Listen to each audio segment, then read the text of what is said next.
WhatsApp everybody, एक बार फिर से स्वागत है मेरे यूट्यूब चैनल के ऊपर। मेरा नाम है रोहित कुमार खन्ना। आज की इस वीडियो में हम बेटनेसोल इंजेक्शन के बारे में बात करेंगे, जिसका मेडिकल प्रैक्टिशनर एंड फार्मासिस्ट बहुत ज़्यादा इस्तेमाल करते हैं। सो बेटनेसोल इंजेक्शन जीएसके फार्मा की ओर से आता है। बेटनेसोल एक ब्रांड नेम है, जो इसके बीच में मेन सॉल्ट है, मेन ड्रग है, उसका नाम है बीटा मैथाजोन सोडियम फॉस्फेट। एंड ये जो बीटा मैथाजोन सोडियम फॉस्फेट है वो एक स्टीरॉयडल मेडिसिन है, जो कि एक ग्लूकोकॉर्टिकॉइड स्टीरॉयड है।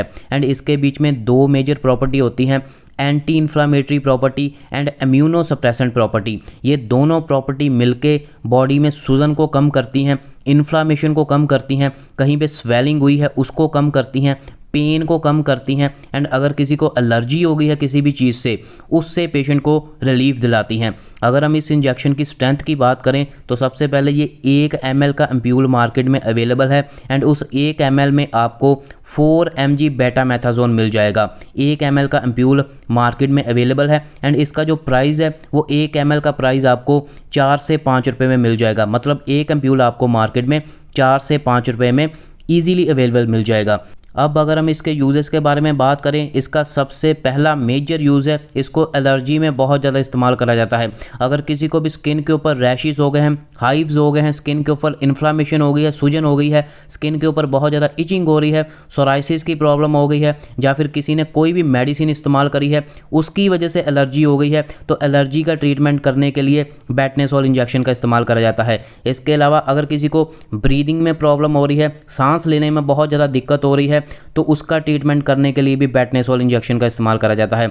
इसके अलावा अगर किसी को लंबे समय से कफ है, वो कफ ठीक नहीं हो रही, तो उसका ट्रीटमेंट करने के लिए भी बेटनेसोल इंजेक्शन का इस्तेमाल करा जाता है।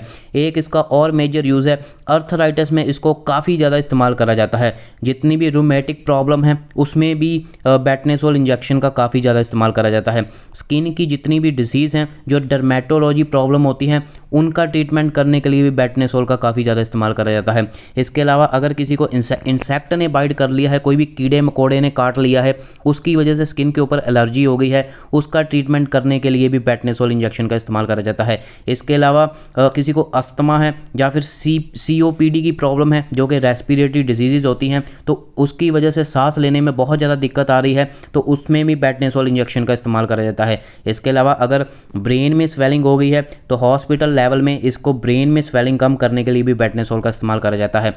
इसके अलावा आई में अगर दर्द हो रहा है, आपकी आंखों में किसी ने कोई भी सर्जरी करवाई है, सर्जरी के बाद अगर आंखों में दर्द हो रहा है, तो उसका ट्रीटमेंट करने के लिए भी बेटनेसोल का इस्तेमाल करा जाता है। बहुत सारे एंडोक्राइन डिसऑर्डर्स का ट्रीटमेंट करने के लिए भी बेटनेसोल का इस्तेमाल करा जाता है। इसके अलावा गैस्ट्रो इंटेस्टाइनल डिजीज़ में भी बेटनेसोल का इस्तेमाल करा जाता है। ये इसके मेजर यूजेस हैं। अगर हम इसकी डोज के बारे में बात करें तो सबसे पहले मैं आपको बता दूं, इसको IM भी इंजेक्ट करा जा सकता है, इंट्रामस्कुलर, एंड IV इंट्रावेनस भी इंजेक्ट करा जा सकता है। अगर हम डोज की बात करें, अडल्ट की डोज की बात करें, तो 4 mg से लेके 20 mg तक एक दिन में पेशेंट को इंजेक्ट करा जा सकता है, चाहे वो IM हो एंड चाहे वो IV हो। 4 mg से 20 mg मतलब कि आप 1 एम्प्यूल से लेके 5 एम्प्यूल दिन में अडल्ट पेशेंट को इंजेक्ट कर सकते हो। एंड इन हर एक इंजेक्शन में 4 घंटे का गैप होना बहुत ज़्यादा ज़रूरी है। एंड अगर हम IV की बात करें, अगर किसी अडल्ट को IV इंजेक्शन लगाया जा रहा है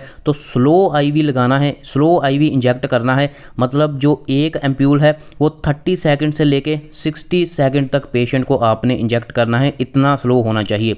अगर हम पेडियाट्रिक डोज की बात करें, जो 1 साल और उसके नीचे के बच्चे हैं, उनमें 1 mg पर डे, मतलब जो 1 ml वाला एम्प्यूल है वो 0.2 ml आपने इंजेक्ट करना है 1 mg पर डे। ठीक है, वैसे तो इतने छोटे बच्चों को स्टीरॉयड के इंजेक्शन नहीं दिए जाते, लेकिन अगर बहुत ज़्यादा ज़रूरत पड़ जाए तो 1 mg पर डे बेटा मैथाजोन इंजेक्ट करा जा सकता है। अगर हम 1 साल से लेके 5 साल के बच्चों की बात करें तो उसमें 2 mg पर डे, मतलब 0.50 ml, जो 1 एम्प्यूल में से आपने 0.50 ml लेना है, जो कि 2 mg बनेगा बेटामेथासोन। एंड अगर हम 6 साल से लेकर 12 साल के बच्चों की बात करें या फिर उससे जो अडल्ट आ जाते हैं, जो बड़े आ जाते हैं, उसमें आप 1 ml वाला एम्प्यूल मतलब 4 mg एक दिन में पेशेंट को जो बच्चे हैं उनको दे सकते हो। वैसे बच्चों में आप अगर स्टीरॉयड को अवॉइड करें तो और भी ज़्यादा अच्छा होगा।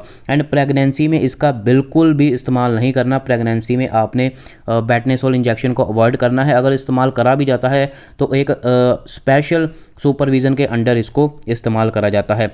अगर हम इसके कुछ साइड इफ़ेक्ट्स के बारे में बात करें, अगर किसी को साइड इफ़ेक्ट दिखते हैं तो क्या क्या साइड इफ़ेक्ट हो सकते हैं। जहाँ पे भी इसको इंजेक्ट करा है उस साइड के ऊपर पेन हो सकती है, स्वेलिंग हो सकती है, इचिंग हो सकती है, रेडनेस हो सकती है। इसलिए आप ध्यान से इसको इंजेक्ट करें अगर आप अपने पेशेंट को इंजेक्ट कर रहे हैं। इसके अलावा इंसोम्निया की प्रॉब्लम आ सकती है अगर इसको काफ़ी लंबे समय तक इंजेक्ट करा जाता है। वर्टिगो की प्रॉब्लम आ सकती है। इसके साथ एक और बहुत बड़ी प्रॉब्लम है, वेट गेन बहुत ज़्यादा करता है। इसके अलावा इम्पेयर्ड स्किन हीलिंग, मतलब अगर किसी को कोई भी स्किन की प्रॉब्लम है उसको इम्पेयर कर सकता है, उसकी हीलिंग को इम्पेयर कर सकता है। डिप्रेशन की प्रॉब्लम आ सकती है, ठीक है। ब्लड प्रेशर, हाइपरटेंशन कर सकता है, ये ब्लड प्रेशर को हाई कर सकता है। एपेटाइट को इंक्रीज़ कर सकता है जिसकी वजह से आपका वेट भी इंक्रीज़ हो सकता है। इलेक्ट्रोलाइट को इम्बैलेंस कर सकता है बॉडी में। एंड आपके जो ग्रोथ हैं, जो हेयर ग्रोथ हैं, उसको ये एबनॉर्मल कर सकता है। अगर हम कॉन्ट्राइंडिकेशन की बात करें, किन किन चीज़ों का आपने ध्यान रखना है। प्रेगनेंसी में इसको बिल्कुल भी इस्तेमाल नहीं करना, इस चीज़ का ज़रूर ध्यान रखिएगा। किसी अगर इस्तेमाल करने की ज़रूरत पड़े भी तो डोज़ इसकी बहुत ज़्यादा ध्यान से कैलकुलेट करके इस्तेमाल करा जाता है।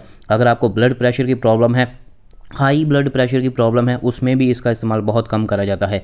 इसके अलावा किडनी प्रॉब्लम है तब भी इसका इस्तेमाल नहीं करा जाता। अनट्रीटेड टीबी है, ट्यूबरक्लोसिस है किसी को, वो अनट्रीटेड है तब भी इसका इस्तेमाल नहीं करा जाता।